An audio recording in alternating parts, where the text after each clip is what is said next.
My name is Marty Solomon, and I'm president of Impact Campus Ministries and the creator of the Bema podcast. And we're beginning a series on the parables in the verse of the day teachings that we have. And today's little mini parable and little teaching, these teachings are full of images and pictures and stories that help us consider deeper truths. And this one comes from Matthew 7, verses 1 through 6. It says this in the NIV, "Do not judge, or you too will be judged.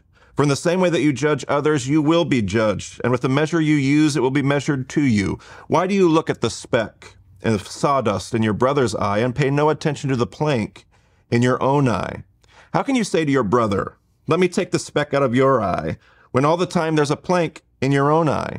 You hypocrite, first take the plank out of your own eye, and then you will see clearly to remove the speck from your brother's eye. Do not give to dogs what is sacred. Do not throw your pearls to pigs. If you do, they may trample them under their feet and turn and tear you to pieces."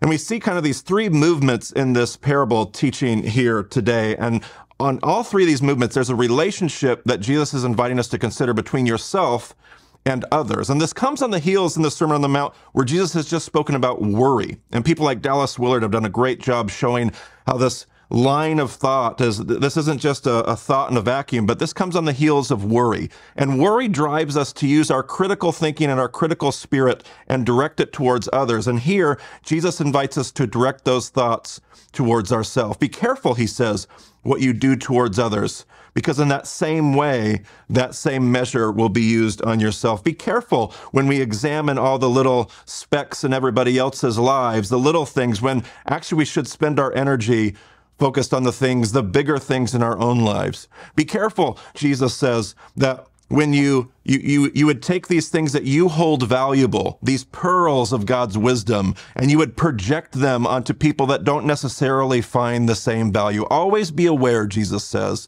of how these ideas and how the way that you pursue your life with Jesus impacts other people, and focus that critical reflection on our own hearts and lives. So is that something that maybe we can work on in this very week?